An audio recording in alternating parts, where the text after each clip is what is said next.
Bueno, buenos días. Sean todos bienvenidos a este espacio llamado Juicio Final, en el que tratamos en el que siempre exista derecho a la segunda instancia. Es un proyecto con IntelliJuris, donde abordaremos y discutiremos distintos temas relacionados con el derecho desde diferentes ópticas para tratar de difundir la cultura jurídica a través de esta plataforma en línea y así generar mejores prácticas en nuestro entorno. Yo soy Tito Garzanofre, investigador del Instituto de Investigaciones Jurídicas de la UNAM.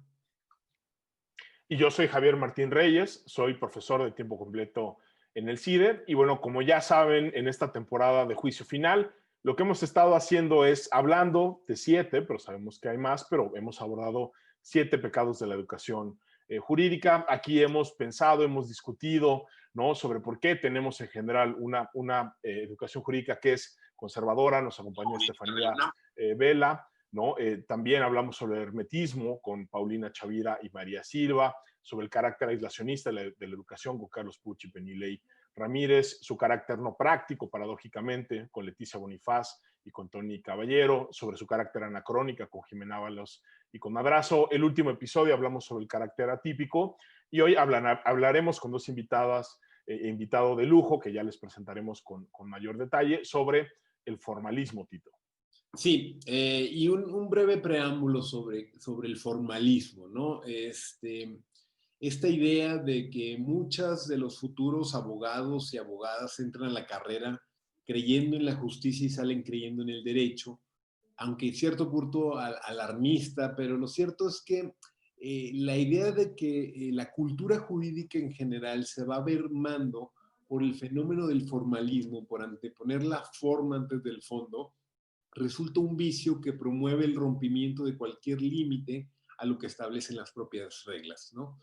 El propio profesor Atienza dice que el formalismo no es la única dolencia que aqueja el derecho, o a mejor a quienes tienen la función de interpretarlo y aplicarlo, pero es quizás la más perniciosa en los países latinos por el carácter de enfermedad endémica que ha adquirido nuestra cultura jurídica. Y es que al ignorarse una tendencia en que la forma se diluye con el fondo, quienes enseñan derecho comienzan a monopolizar su trabajo para apartarlo no solo del común de la colectividad, sino también de las normas de la costumbre y de la moral, de la política, llegando incluso a excluir de su estudio cualquier postulado extrajurídico en general. Así, la idea de una ciencia del derecho libre de incrustaciones externas volcada sobre sí misma se provoca la aparición de un cuerpo específico de abogados y abogadas que a manera de casta especial de sacerdotes generan un distanciamiento absoluto entre lo jurídico y otros campos de la cultura, ¿no? En ese sentido, muchos de los abogados y las abogadas no tienen límites morales y los políticos creen que su función consiste en ver cómo se puede darle la vuelta a la ley, ¿no? Es indispensable que los contenidos curriculares de las escuelas de derecho cuenten con un mayor balance, incluyendo materias de corte filosófico, ético y reflexivo, ¿no?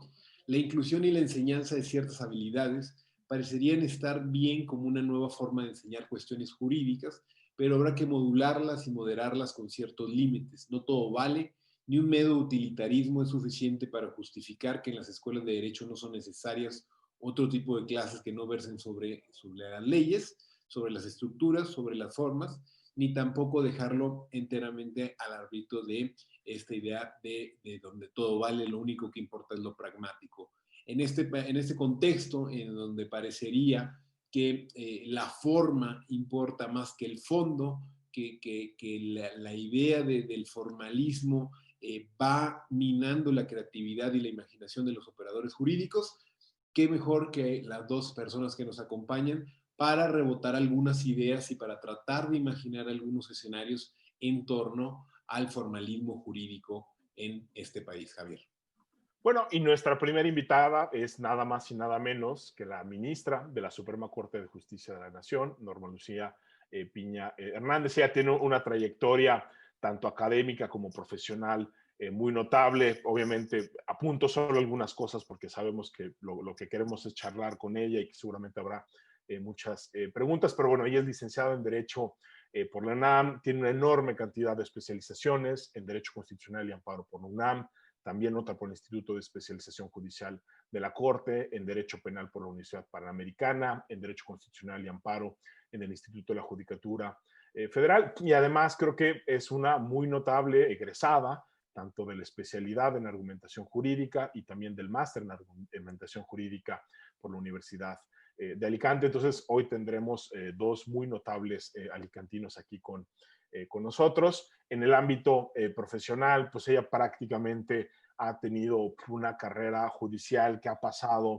¿no?, por todos los espacios, ¿no?, incluyendo ser secretaria proyectista en Tribunal Colegiado, secretaria de Estudio y Cuento en la Suprema Corte de Justicia de la Nación. Ha sido, por supuesto, jueza de distrito, magistrado de circuito y ahora pues es integrante del máximo tribunal en el país. Ministra, de verdad es un lujo y es un privilegio que nos acompañe el día de hoy. No, gracias a ustedes por la invitación. Y también nos acompaña, ¿no?, el profesor Manuel Atienza, ¿no?, que realmente pues, no necesita una presentación. La influencia que ha tenido, creo, que su obra, su pensamiento, todos los programas que ha impulsado y las líneas de investigación creo que han sido notables, ¿no?, tanto en México, en América Latina, en el mundo latino en general. Él es catedrático de Filosofía del Derecho por la Universidad de Alicante, es director de una importantísima revista, Doha, y también del Observatorio de Argumentación Jurídica para el Mundo Latinoamericano. Fue vicepresidente de la Asociación Mundial de Filosofía Judicial, es doctor honoris causa por diversas universidades latinoamericanas, ¿no? Participa como profesor en una enorme cantidad de cursos de doctorado, maestrías y cursos de capacitación a magistrados tanto en España como en Latinoamérica. Sobra decirlo, pero obviamente pues tanto la especialización como el máster y el doctorado en argumentación jurídica es un producto de ese gran proyecto de investigación y de docencia que ha sido su carrera profesional. Y de nueva cuenta también, profesora Atienza, pues es un lujo y un privilegio, ¿no?, que nos acompañe aquí a Tito y a mí en este espacio. Bueno, muchas gracias y el gusto es mío y espero realmente que no sea del todo un juicio final. Como dice Tito, lo bueno es que siempre hay derecho a la segunda instancia, ¿no? Entonces somos respetuosos de esa garantía. Pero bueno, vamos a iniciar para estar en tiempo y sobre todo tratar de ir recogiendo preguntas de todos los espectadores que están aquí conectados. Y una pregunta muy breve a cada uno para romper el hielo, ¿no? Y empiezo contigo, profesora Atienza, ¿no? Y si me puede responder en un minuto o menos, te lo agradecería. ¿Qué es lo primero que se te viene a la mente cuando te dicen escuelas de derecho? Cuando me dicen escuelas de derecho, bueno, lo primero que se me viene a la mente es la diferencia entre decir escuela de derecho o decir facultad de derecho. Por ejemplo, aquí en España, siempre, en Europa, diría que siempre ha sido facultad de derecho, desde la época medieval, era uno de los centros más importantes, y creo que los de escuela de derecho tienen un aspecto más profesional, una forma más profesional de ver el derecho. Lo de la facultad de derecho es una manera, si se quiere, más conectada con la cultura o algo así, y más vinculada con lo que es la enseñanza del derecho en Estados Unidos, ¿no? Pero si, Tito, a lo que te refieres de alguna forma es a cuál es la opinión que uno puede tener o qué es lo que pensaría uno que se va a encontrar en una facultad de Derecho o una escuela de Derecho, pues yo diría que en general una manera no muy adecuada de tratar de unos estudios, de unos problemas, los problemas jurídicos que verdaderamente son de gran interés y que tendrían que dar lugar a enseñanzas verdaderamente interesantes y, por qué no, también entretenidas, pero que generalmente me parece que no es así. Perfecto. Y ahora, para la ministra Piña, ¿qué es lo primero que le viene a la mente cuando le dicen formalismo jurídico, ministra? Mira, yo creo que en nuestro contexto cultural indudablemente el formalismo, hablar del término formalismo implica una carga peyorativa. Decir que un juez, un abogado, un profesor es formalista implica, por lo general, un juicio negativo sobre su actividad. Cuestión que yo no comparto totalmente en función de que depende de la intención en que se utilice la palabra y en el contexto en que se emplea. Muy bien, bueno, vamos a empezar el diálogo, ¿no? Y quizá en esa misma línea, Manolo, es cierto que no todo lo que se le llama a veces formalismo es rechazable, o incluso hay un formalismo, o por lo menos un significado de esa expresión, que no es en absoluto algo que tenga que ver con una imagen negativa, ¿no? El derecho en buena medida es un fenómeno autoritativo y en el mismo las razones formales, ¿no? Las que apelan a autoridad y no al contenido, tienen una importancia fundamental. Aquí la pregunta que te hago es cómo saber cuándo el formalismo no necesariamente es malo o cuándo es el formalismo que nos conviene tener en cuenta. Sí, bueno, yo creo que también pienso como la ministra, ¿no? Que la expresión formalismo tiene en principio un significado peyorativo y de hecho casi nadie, pero algunos sí, pero casi nadie, casi ningún jurista se califica a sí mismo de formalista, precisamente por ese aspecto, ¿no? De emotividad negativa. Ahora, fíjate, me parece que una manera de definir el formalismo sería esta, es decir, que formalista es el jurista que no comprende el sentido profundo de las formas en el derecho.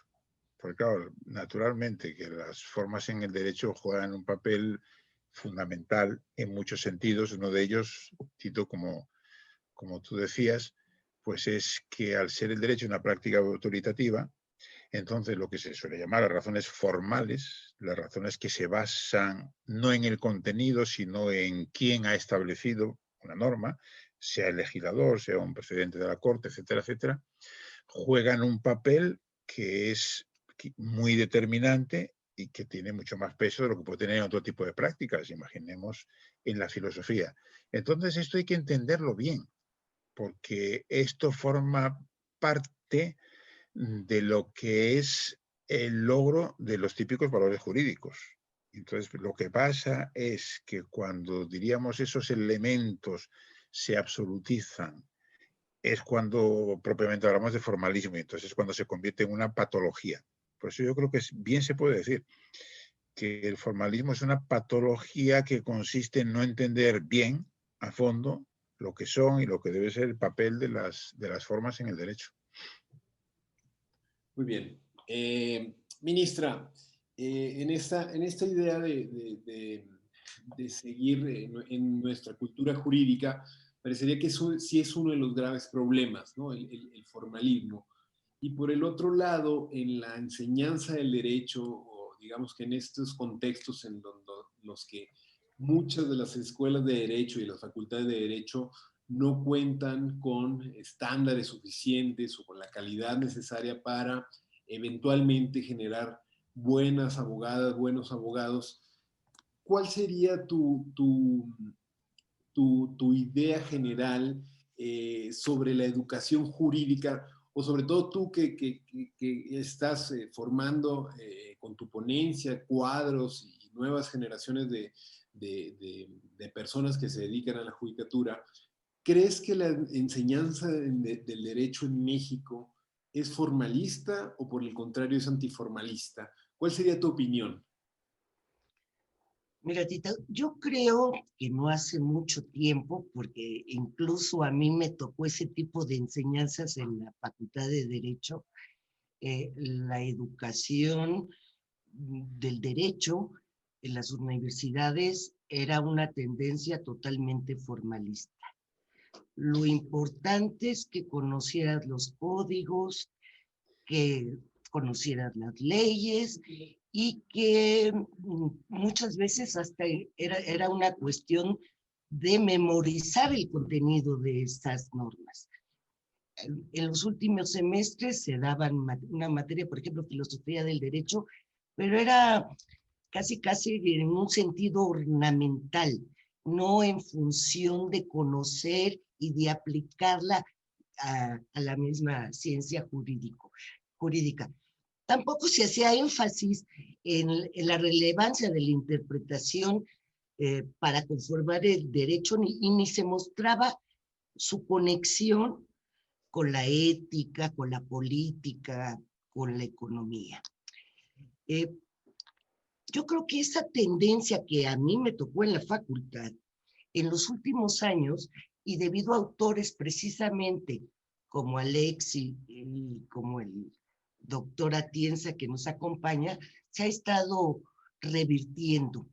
Se está llevando a muchas universidades y muchas universidades están tomando en serio las materias de argumentación jurídica, de filosofía del derecho, de teoría del derecho, lo que además se produjo a raíz de las reformas constitucionales en materia de derechos humanos en 2011 y de su recepción por la Suprema Corte de Justicia de la Nación y en buena parte de todos los poderes judiciales locales. A partir de esta reforma, se consideró que o se estableció que es deber de los jueces locales realizar un control difuso de la constitucionalidad de las normas. Es decir, tomar en cuenta ya los principios y los valores que subyacen en esta. Y en sentido contrario, pues inaplicarlas al caso concreto. Sin embargo, yo sí considero que no hay que llegar a los extremos. Es muy importante lo que decía el doctor Atienza, en que se huye del formalismo en el sentido peyorativo, pero podemos llegar al otro extremo, al extremo de lo que se denomina en sentido también peyorativo activismo judicial. El doctor Atienza tiene un ejemplo muy poderoso de lo que se debe buscar en la educación y en general en cualquier operador jurídico relativo a dos monstruos mitológicos que me gustaría que lo platicara él, y qué es lo que se debe, lo que todo jurista, abogado, operador jurídico, abogado, juez, profesor, debe encaminarse. ¿Qué considero que la educación que debe fomentar en el alumno? Partiendo de que, primero, las leyes o las reglas como práctica social van a ir cambiando, pues no hay necesidad de aprendérselas de memoria, porque además están, puedes consultarse antes en códigos de manera impresa o bien ahora a través de aplicaciones de la computadora. Lo que deben procurar los profesores de derecho es enseñar a los alumnos a analizar las normas y a buscar los valores que subyacen en ellas. Es una educación que debe ir acompañada con argumentación jurídica, con una teoría jurídica fuerte, robusta, con filosofía jurídica. Es decir, tiene que encaminarse a lograr operadores jurídicos que transiten y hagan evolucionar el derecho como práctica social. Si el doctor nos comenta, nos comenta su ejemplo, que a mí me encantó cuando nos los dijo, y que además tienen algunos de sus libros, pero nos los platicó exactamente. Creo que te refieres, sí, a los dos monstruos, que a mí me parece que el jurista y particularmente el juez aplicador del derecho debe evitar el estilo y el caribdis, diríamos, de su navegación jurídica, por seguir con esa metáfora. Y a mí me parece que efectivamente uno de esos extremos es el formalismo, pero es verdad que hay otro extremo, que es el activismo judicial. Y existe el riesgo de que por estar tan en contra, por ejemplo, del formalismo, pues uno tropiece, diríamos, con lo que es también otra patología. Entonces, claro, esto en particular sirve, yo diría, sobre todo para los operadores judiciales del derecho, precisamente porque esta característica fundamental de ser independiente, de buscar la corrección, porque si uno ve el derecho desde el punto de vista de un abogado defensor, de lo que vosotros llamáis litigantes, nosotros llamamos abogados, ¿verdad? La cosa cambia un poco. Entonces, en ese sentido, claro, la virtud por antonomasia en el derecho de un juez, pues es, diríamos, la prudencia. Es lograr un cierto equilibrio. Y yo creo que también darse cuenta que ese equilibrio no implica una ideología de tipo conservador. Y por eso yo decía lo importante que es entender el sentido de las formas y no quedarse ahí.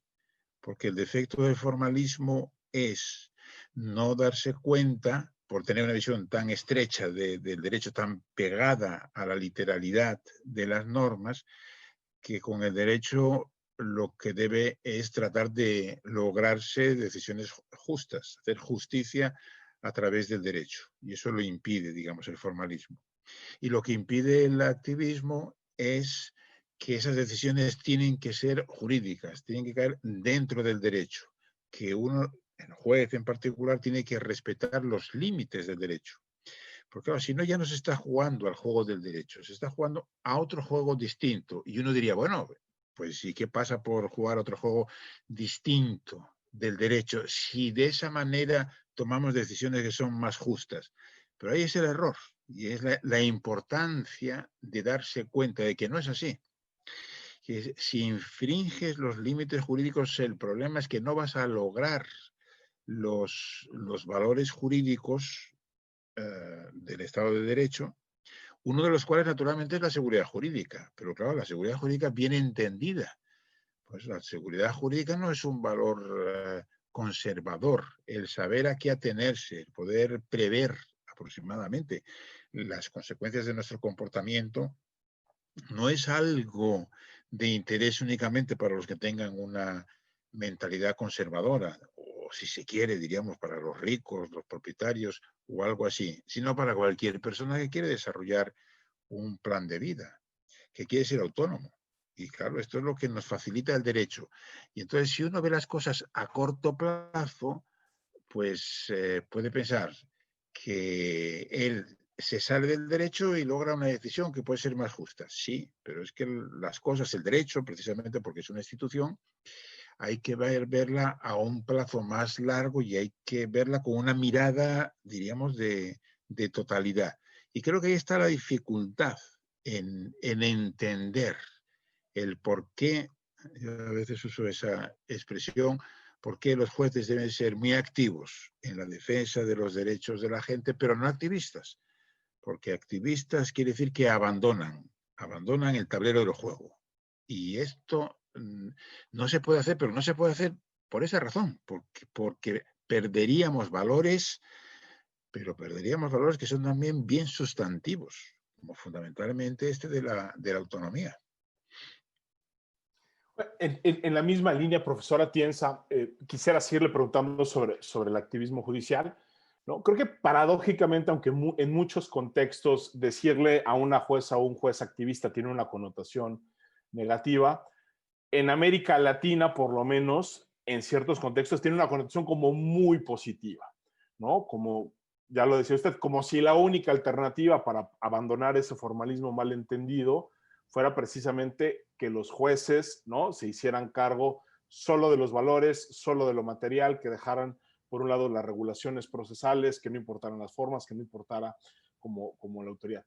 ¿Por qué pensaría que paradójicamente en América Latina hemos visto este tipo, ¿no?, de movimientos que de nueva cuenta es muy curioso, ¿no? Cómo de repente términos que tenían una connotación negativa como activismo judicial u otro que también usted ha estudiado mucho, el famoso neoconstitucionalismo, que inicia como una crítica muy dura de cierta escuela de pensamiento, ¿no? Y que aquí en América Latina los hemos importado y hoy tenemos tanto autores, personas juzgadoras, operadores jurídicos y abogados que se dicen orgullosamente activistas o neoconstitucionalistas. ¿Por qué cree que nos ha estado pasando este fenómeno? A ver, Javier, yo creo que efectivamente hoy, sobre todo en América Latina, quizás también en otras partes del mundo occidental, hay una cierta tendencia a vincular el activismo judicial con la ideología progresista. Pero claro, basta solamente con echarle una ojeada, yo diría una pequeña ojeada a la historia y otra a la sociología, para darse cuenta del error que se está cometiendo. A la historia. El activismo judicial empieza precisamente como una práctica en los Estados Unidos por parte de los jueces conservadores, que a comienzos del siglo XX se oponen a las legislaciones de cortes socialistas de los estados que tratan de introducir leyes progresistas y entonces ellos, jueces activistas, pues deciden diciendo que eso va en contra de la Constitución de los Estados Unidos tal y como ellos la interpretan. O sea que originalmente el significado del activismo judicial es esto, en Estados Unidos. Y en Francia, por cierto, donde no se emplea la palabra activismo judicial, pero diríamos el equivalente, hubo también un movimiento en contra de lo que llamaban el gobierno de los jueces. Entonces estaban en contra del gobierno de los jueces porque tenían la idea, hay un libro famoso de Lambert, tenían la idea de que los jueces representaban una ideología más bien de tipo conservador. Entonces, por eso no consideraban que los jueces no podían, diríamos, saltarse los límites establecidos por el legislador. O sea, esta es la ojeada histórica, que conviene tener muy en cuenta. Y ahora, la ojeada sociológica. Yo creo que todos los estudios que conocemos de sociología judicial muestran que aunque dentro del mundo judicial pues, hay mucha heterogeneidad, los jueces tienen opiniones distintas, etcétera, etcétera, pero en términos generales más bien representan una ideología conservadora. Entonces, diríamos, ojo, porque podemos estar cometiendo, digamos, un gran error de impulsar el activismo judicial porque pensamos, porque algunos piensan que de esa manera los jueces se van a saltar el derecho y van a tomar medidas, diríamos, muy progresistas, que con todo tienen los inconvenientes a los que antes me refería, pero me temo que no es eso lo que va a ocurrir.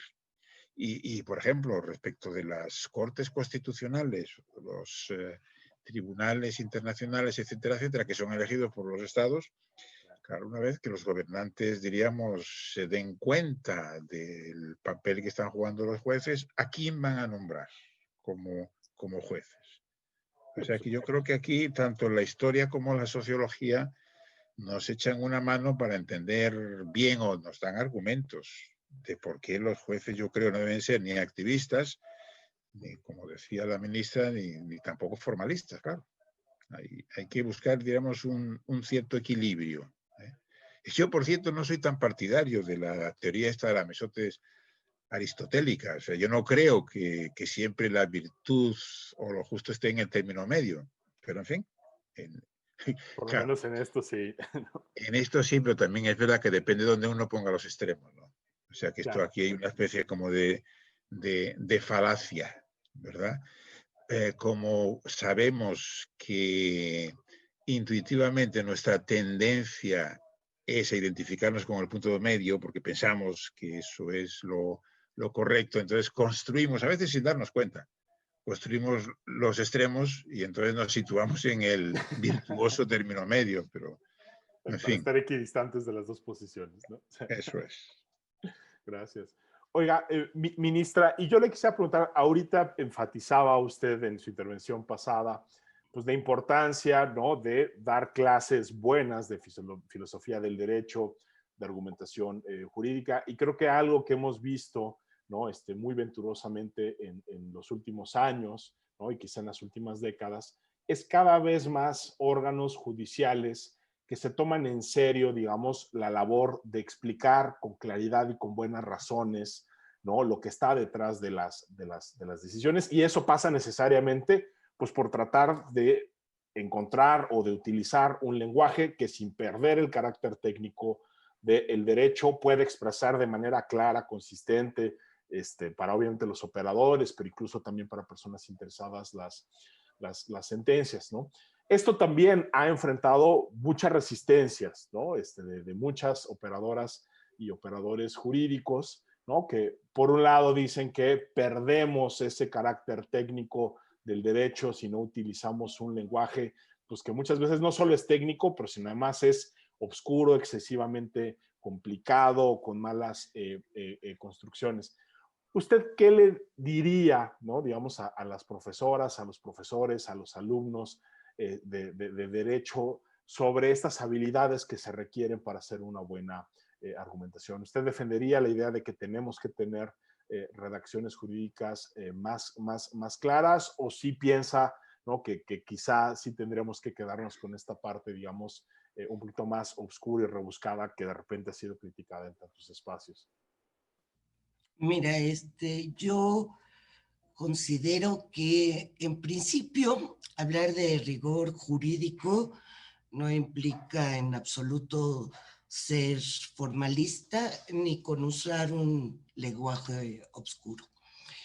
Es cierto que suelen utilizarse determinadas palabras técnicas que se asocian al formalismo y a las expresiones tenebrosas en las redacciones de las sentencias, de los libros, y se utilizan, como bien decía Tito, en un sentido de lenguaje que solo se revela a los iniciados. Yo creo que no debe confundirse obscuridad con profundidad.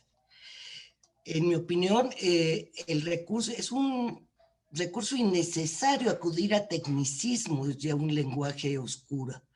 Ello no va a revelar en lo absoluto un rigor técnico, y tampoco va a revelar profundidad.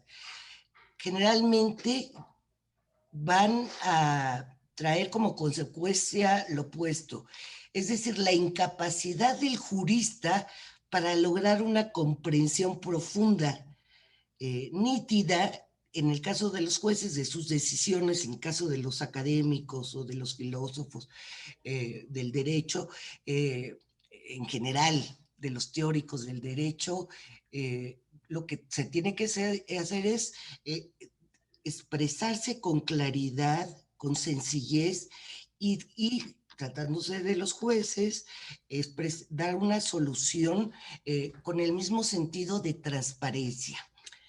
Si uno lee, por ejemplo, a algunos autores, a los grandes autores, no a todos, hay excepciones, sí podemos distinguir dos rasgos esenciales. Primero, que hay profundidad en el rigor analítico de las ideas expresadas, y en segundo lugar, que son muy claros y utilizan palabras sencillas, simples, ante un problema complejo.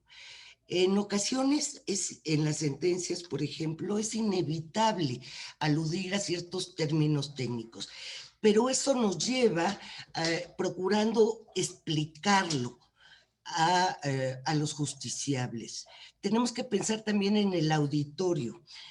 Si se tratan de sentencias penales, lógicamente, que es un público más amplio, se tendría que utilizar un lenguaje que debe pertenecer a un auditorio con una cultura media, en un lenguaje sencillo y comprensible. Cosa distinta en una sentencia, por ejemplo, en derecho administrativo, en lo que se trata de regulación de telecomunicaciones. Yo creo no debe perderse de vista que las sentencias son actos de poder y que los jueces estamos obligados a justificar nuestras decisiones. Por lo tanto, ese deber de los jueces de comunicar al afectado las razones por las que el Estado mismo ejerce en su contra el poder, debe procurarse de una forma sencilla y en la medida de lo posible en un lenguaje claro y accesible a la mayor cantidad de personas. Muy bien. Manolo, esta idea que dice la ministra Norma de no perder de vista que las sentencias son actos de poder en el actual contexto. Aterricémoslo un poco en el actual contexto y que parecería que el derecho pierde valor ante la política y el discurso, ante la retórica quizá, ¿no?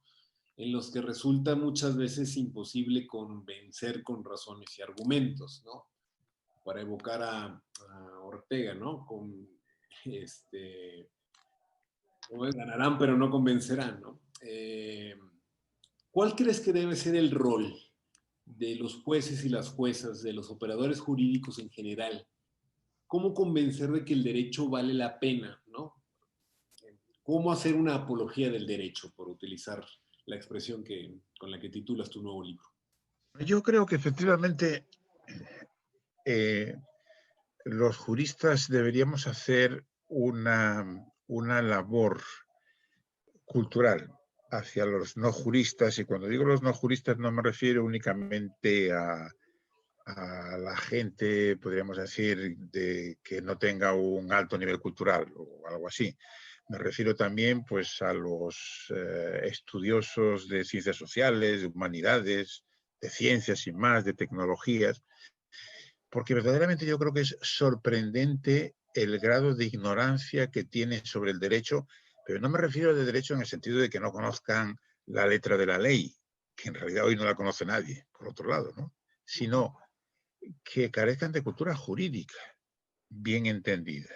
Y eso quiere decir que estén en posesión de lo que son las grandes ideas jurídicas, entonces que entiendan lo que es el Estado de Derecho, la presunción de inocencia, tener un derecho fundamental, es decir, las grandes categorías jurídicas, el sentido, si se quiere, el sentido del derecho. Esta es una gran carencia que yo creo que tenemos, que seguramente sea muy difícil, digamos, de combatir, porque existe el prejuicio que, por otro lado, me temo, los juristas hemos hecho también un cierto trabajo de difundirlo, de que el derecho es algo aburrido, es algo acartonado, diríamos, seco, donde no cabe, diríamos, pues, imaginación, literatura, nada por el estilo, que tiene que ver con la primera de las preguntas, ¿no? De cuando uno, a mí siempre me parece, me llama mucho la atención, las facultades o las escuelas de derecho son lugares donde se explica, yo diría que en general con poco interés, materias que verdaderamente son supremamente interesantes. Y entonces, ahí creo que hay verdaderamente un gran déficit. Porque claro, es una cosa que pongo ahí en el libro. En realidad uno podría decir, un alto nivel científico y tecnológico puede existir en una sociedad con muy bajo nivel cultural, medio. Porque no hace falta, claro, lo único que hace falta es tener unas élites bien preparadas en grandes universidades, como pasa en los Estados Unidos. Dinero, medios económicos, aunque el nivel medio de cultura de la gente pueda ser, diríamos, muy bajo. ¿Por qué? Pues porque, claro, las leyes de la física, de la biología, etcétera, etcétera, el funcionamiento de las vacunas, para entenderlos, pues es el que es, con independencia de que haya todos estos irracionales que dicen no creer en las vacunas y cosas así. Puede funcionar. Pero claro, el problema es que el derecho no, y la cultura jurídica no puede funcionar bien si la gente no entiende, por ejemplo, esto que antes estábamos conversando. ¿Por qué existen límites en lo que puede hacer un juez, en las decisiones que debe tomar un juez? ¿Por qué debe fundamentarlas? ¿Y cómo debe fundamentarlas? ¿Cuáles son las buenas razones que puede dar un juez? ¿Y cuáles son las razones que podrían ser buenas en otro ámbito, pero que sin embargo no lo es en el derecho? Y por lo tanto también, ¿qué críticas fundadas se pueden dirigir? Imaginemos a una actuación judicial y cuáles son críticas que realmente no tienen sentido, porque eso no se le puede pedir a un juez. O sea que yo creo que sí, que tenemos aquí, diríamos, una gran carencia de transmitir cultura jurídica bien entendida, diríamos, hacia fuera, hacia los no juristas, en lo que incluyo, incluyo desde filósofos, y de los filósofos, diríamos, más importantes, incluso. Ahora estaba yo leyendo ayer Ernst Bloch, un filósofo marxista bien interesante, etcétera, etcétera. Pero claro, cuando leyendo un párrafo suyo, y él hablaba sobre que el derecho en la sociedad utópica que pasaría a jugar un papel poco importante, le parecía. Pero uno se daba cuenta que él identificaba sin más el derecho con el derecho penal. Y claro, le diría, no, entonces habría menos delitos o algo así. Claro, pero esta es una confusión absolutamente usual. Es decir, que no se dé cuenta uno de la enorme complejidad que tiene el derecho. Y claro, que el derecho penal, como todos sabemos, claro, los juristas sabemos, es una pequeña parcela de todo el universo jurídico, ¿no? Aquí yo creo que hay una gran tarea que hacer, me parece. Gracias, gracias Manolo. Ministra, quizá hablando de esta faceta de divulgación o de pedagogía, de ir generando cultura jurídica en estos entornos, ¿qué, qué, qué estrategias o qué recomendaciones tú le podrías hacer a un operador del derecho, ¿no? Me parece y creo que y vale la pena quizá ahora mencionarlo, desde hace unas semanas abriste un espacio de opinión en el periódico Excelsior. Me parece que estas maneras en las que los jueces constitucionales también hablan, no solamente por sus sentencias, sino también por artículos de opinión, artículos académicos y demás, también te habla de una apertura al interior del Poder Judicial de la Federación y de tratar de llegar a otros aspectos.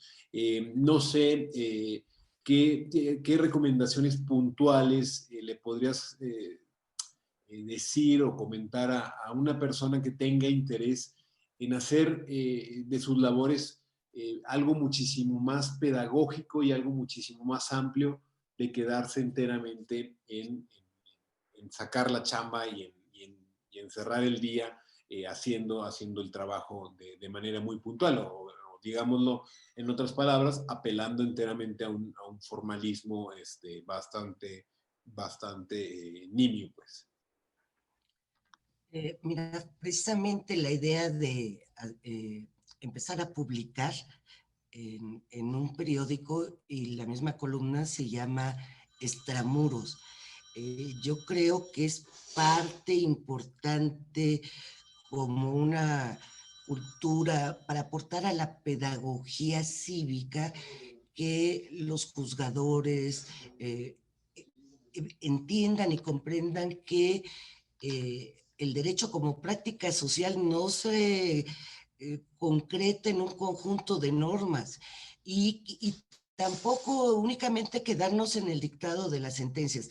Las sentencias en sí mismas tienen un efecto de pedagogía cívica cuando son claras, cuando se entienden, cuando dan buenas razones. Y aquí es importante la divulgación de esas sentencias, de las tesis. Volviendo a mis años de estudiante, no estudiábamos tesis, ni sabíamos los criterios de la Suprema Corte de Justicia de la Nación. Ahora es notable y notorio el hecho de que los académicos, los juristas en general, están muy al pendiente de las decisiones que toma la Suprema Corte de Justicia de la Nación. Eso contribuye a la cultura jurídica del país. Y coincido con el doctor Atienza, no es únicamente para los estudiantes de Derecho, yo creo que debe ser para cualquier ciudadano. Si queremos tener una sociedad civilizada, tenemos que entender lo que es el derecho como precisamente como práctica social institucionalizada. Desde niños sabemos que si no seguimos las reglas de un juego, el juego no va a funcionar. Eso tenemos que entenderlo como sociedad, no estar viendo o procurando burlar las leyes, sin caer en un sentido formalista, ritualista, del sentido literal de la norma, sino el valor y los valores y los fines que se persiguen en la propia norma. Yo en ese sentido, la labor pedagógica nos corresponde a todos los juristas y debe ser para toda la sociedad. A lo mejor no en un nivel con el lenguaje que utilizan los filósofos del derecho, que es arriba de los abogados, pero sí, porque son bastante complicados de repente, ¿verdad, doctor? Pero no usted, no usted, pero sí, no sé, no, es una claridad y es una sencillez, pero sí procurando que se entienda, que se valore lo que es el derecho por la propia sociedad. Mencioné también en el artículo un término que tú utilizas en tu tesis, Tito, del abogañol, que estamos muy acostumbrados los abogados, en general los operadores jurídicos, a utilizar un lenguaje que para nosotros puede ser accesible en el sentido de que lo manejamos como los doctores, pero el derecho insisto, como práctica social debe ser entendida por todos, no solo por los que se consideran iniciados en esos temas. Muchas gracias. Oiga, tenemos algunas preguntas del público, ¿no? Creo que esta primera de José González, ¿no? Creo que estaría muy bueno si nos pueden decir qué opinan, porque trata otra, ¿no? Digamos, de las corrientes que durante mucho tiempo como que se pusieron, creo que incluso hasta de moda en México, que es el garantismo. Nos dice José, considera que en ocasiones se denomina garantista a un juzgador activista. Entonces, y pregunta, ¿el garantismo se aproxima más a una versión formalista? No sé, profesora Atienza, sabemos que ha escrito muchísimo, ¿no?, sobre las distinciones entre el garantismo y otras corrientes de pensamiento, pero ¿qué nos podría decir al respecto? Bueno, garantismo es una expresión quizás no de todo clara, porque se usa de diversas maneras. Si entendemos por garantismo la teoría de Ferrajoli, particularmente referido al derecho penal, quizás uno de los defectos de la teoría de Ferrajoli es que él contempla el derecho, a veces parece que casi exclusivamente desde el punto de vista penal. Y claro, el derecho naturalmente, no, como antes decía, no es solamente eso, ¿verdad? Ahora, como digo, si por garantismo entendemos el garantismo de Ferrajoli, entonces, en contra de lo que muchos juristas creen y aplican, porque lo creen también muchos jueces de diversos tribunales en Latinoamérica, el garantismo de Ferrajoli no tiene absolutamente nada que ver con el activismo, sino que, digamos, el riesgo que tiene es de ser excesivamente formalista. Yo creo que, por ejemplo, una de las tesis centrales de Ferrajoli, de que los jueces nunca pueden legítimamente crear derecho, es sencillamente una tesis equivocada. Y, por cierto, típicamente formalista e insostenible. Y él lo defiende, en todas cosas, porque dice que los valores como la justicia solamente pueden jugar un papel a la hora de establecer las normas, o sea, desde el punto de vista del legislador, pero no desde el punto de vista judicial, porque según él, la actividad jurisdiccional que está justificada sería una actividad meramente cognoscitiva, pero naturalmente se conoce lo que ya existe. Lo cual quiere decir que, según Ferrajoli, nunca los jueces pueden crear derecho. Esa es una tesis típicamente formalista y, en mi opinión, es insostenible. De lo cual no se sigue que entonces naturalmente los jueces puedan crear libremente derecho. No. En algunos casos y con muchas cautelas y con una gran necesidad de fundamentarlo adecuadamente, etcétera, etcétera, y sin salirse de los límites del derecho, pueden jugar un papel creador. Y creador quiere decir que introducen en el ordenamiento normas generales que previamente no existían, claro. Y que eso es lo que razonablemente se puede entender por papel creativo, ¿no? Perfecto. Muchísimas gracias. Y tenemos otra, bueno, no sé si ministra quisiera decir algo o también tenemos otra pregunta que Sí, nada seguramente... más, en el mismo sentido que el doctor Atienza, sí es importante la expresión de nunca pueden. O sea, es como él dijo, que en casos excepcionales, bajo ciertas circunstancias y atendiendo a los valores y principios, tampoco se podría pensar que se tienen que apartar de los límites que el propio derecho les impone. Yo considero que el juez que se cree que está por encima de la Constitución no es verdaderamente un buen juez, ni contribuye a la seguridad jurídica, ni contribuye a una sociedad civilizada en un Estado constitucional de derecho. Cuando mencionó a Ferraioli, que es aquí en nuestro país, a quien se asocia con el garantismo, no sé si se acuerda, el maestro, que alguna vez comentamos que en México Ferraioli era activista, progresista, y así lo asocian la mayoría de los juristas, cuando en realidad se puede hablar del extremo. En una conferencia que fui de Rolando Tamayo, que estaba Ferraioli, le dijo que era un clásico, en el sentido de que todo el mundo hablaba de él, pero pocos lo habían leído.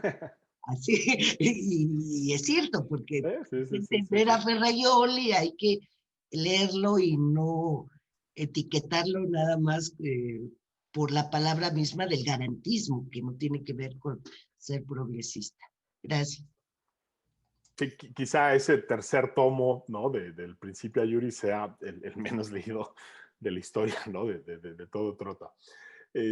Oye, y tenemos otra pregunta también. Nos preguntan sobre la independencia de los jueces. En particular, ¿no? Hay una reciente sentencia de la Corte Interamericana en el caso del juez Urrutia en contra de Chile, que creo que conecta con muchas de las cosas que se han venido diciendo, ¿no? O sea, al juez Urrutia lo terminan condenando, ¿no? Por un artículo académico que escribe sobre justicia transicional, y la judicatura chilena en una serie de decisiones, pues lo que ha venido haciendo es de alguna manera tratar de limitar ese derecho de libre expresión que tiene en un ámbito como es el académico, ¿no? Pero parece que, por un lado, pues hay una tensión, ¿no? Entre ese deber de prudencia, ¿no? Que mencionaba el profesor Atienza, y al mismo tiempo, pues esa labor importante, pedagógica que tienen las jueces y los jueces, sobre todo en un contexto como tan precario en términos de cultura jurídica como podría ser en algunas democracias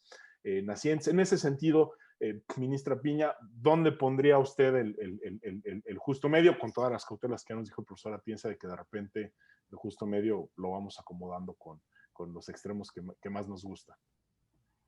Mira, la independencia judicial, yo la veo como una garantía del propio justiciable. No está en función del juez, sino del justiciable, ¿sí? El que él tenga la seguridad de que va a tener un juez que no está sujeto a diferentes controles políticos o a decisiones que se aparten de las razones del propio derecho. El hecho de que publiques o no publiques no tiene nada que ver con la independencia judicial. Como juzgador tienes que ser muy cuidadosos de las propias causales de impedimento que te establecen la legislación y a las cuales debes obedecer. Si no puedes tú, por ejemplo, tratar un asunto que te estés conociendo en un medio público y dar tu opinión, porque eso daría lugar a una responsabilidad, al margen del impedimento a una responsabilidad, de tratar el caso en concreto, pero el que tú expreses tu opinión en términos generales y contribuyas a la cultura jurídica no implica ni pérdida de autonomía, ni de independencia, ni mucho menos. Yo creo que ahí es un falso dilema, no lo veo que lleve una cosa a la otra. Perfecto, pues vamos cerrando y agradeciendo a las más de 200 personas que están conectadas y están haciendo muchos comentarios y demás para los panelistas y demás. Vamos cerrando también para respetar el horario y seguir con este viernes. Y a manera de cierre, hacemos un ejercicio de respuestas rápidas, ¿no? Vamos a decirles algunas palabras y les vamos a pedir que nos digan lo primero que piensan o lo primero que se les vengan a la mente. Entonces, empiezo yo primero para la ministra Piña. Un profesor. Manuel Atienza. Bueno, la tenía. Manuel Atienza. Una ministra. Nada, no te creas. Ana, mexicana.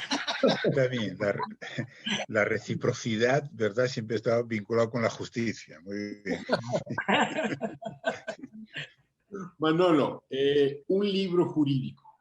Un libro jurídico. Quizás el fin en el derecho de Jering. Yo creo que con él empieza lo que hoy me parece que podríamos llamar como el pospositivismo, que es la manera que yo creo adecuada de entender el derecho. Para la ministra Piña, ¿una clase o un curso? Volvemos. El máster de la especialidad y el máster de argumentación jurídica de Alicante. Y para el profesor Atienza, ¿un libro no jurídico? Mira, el que estoy leyendo ahora, que es un libro absolutamente extraordinario por muchísimas razones. Creo que también es el libro más erótico, por cierto, que nunca haya leído y que se titula Las 1001 noches. Todo un clásico, ¿verdad? Sí. Mira qué padre, no sabía que lo estás leyendo. Sí. Ministra, una serie. De televisión. Sí. Me encanta La Ley y el Orden, de siempre. Perfecto. Manolo, un ideal. Un ideal, pues la justicia, ¿no? Bueno, ya está. Para la ministra Piña, ¿una película? Soy apasionada del cine, pero si tengo que escoger, Cinema Paraíso.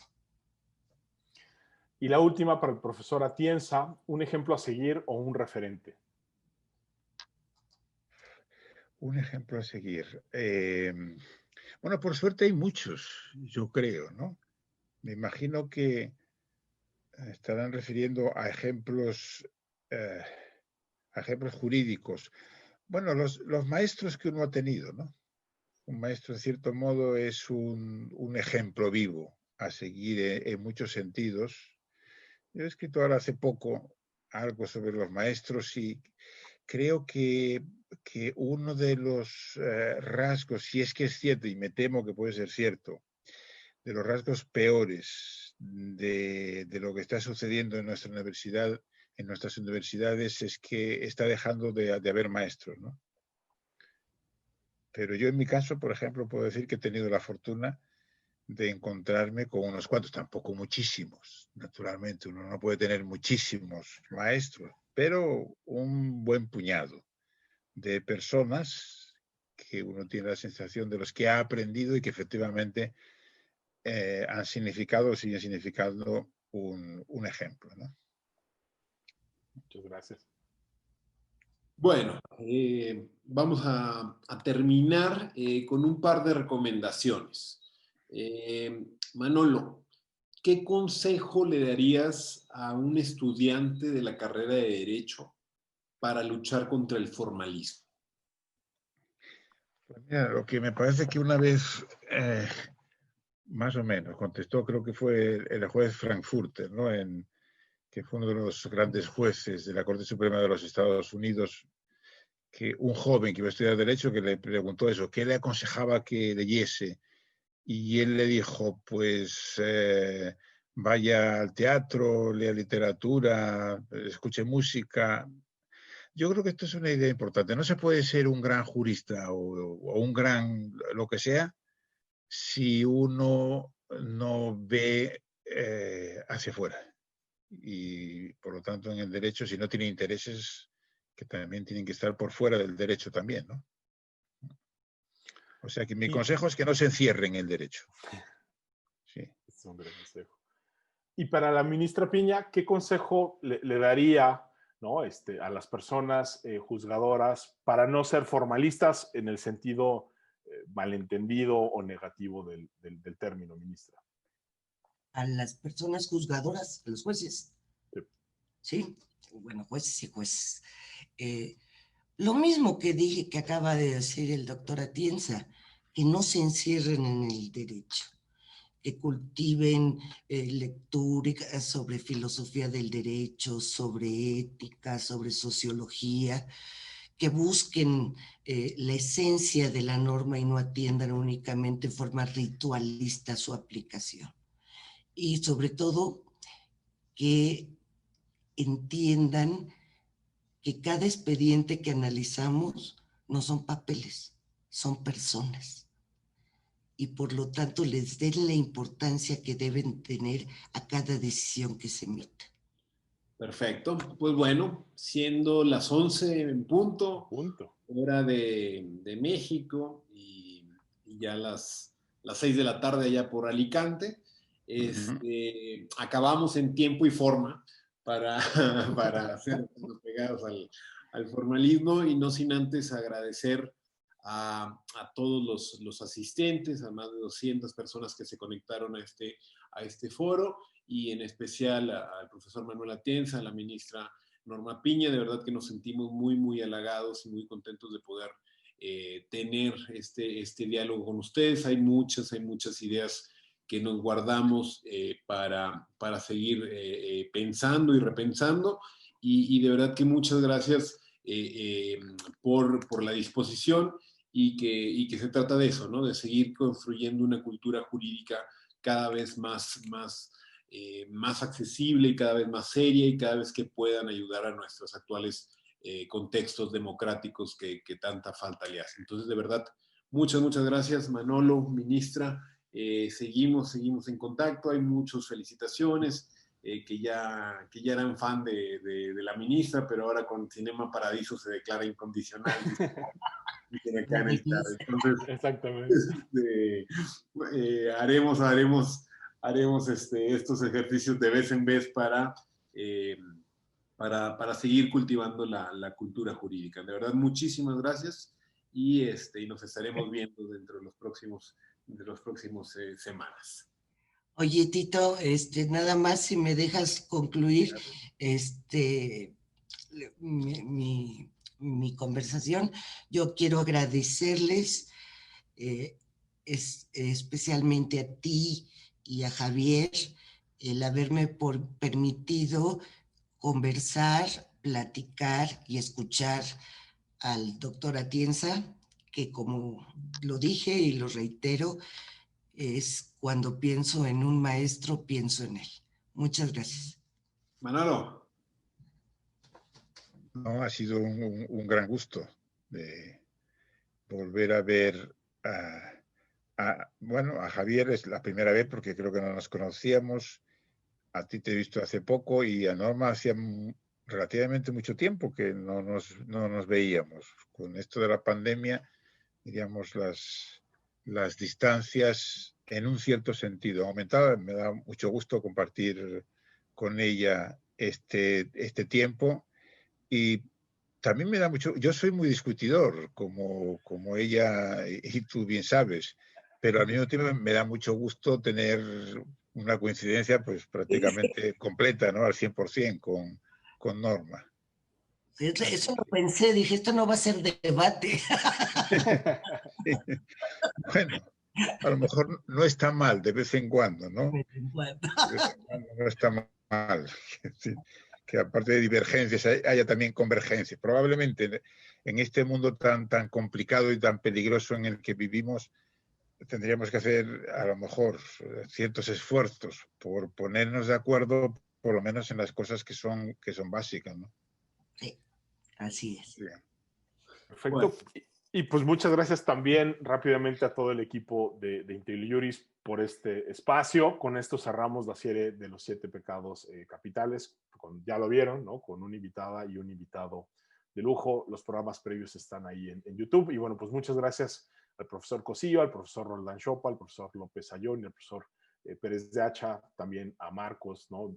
Pérez de Hacha en IntelliJuris. Y como decía el buen Tito, pues bueno, ya más adelante le seguiremos dando lata con otros temas. Decir una cosa, como Claro. el programa de los pecados capitales, supongo que Norma y yo no habremos sido invitados como grandes pecadores, ¿no? No, al contrario. Bueno, es un alivio. Es un alivio. Pecadores somos todos, pero no, ni de cerca, por ejemplo. Muy bien. Gracias. Pues un abrazo fuerte. Gracias a todos. Muchas gracias. Igual. Buen día.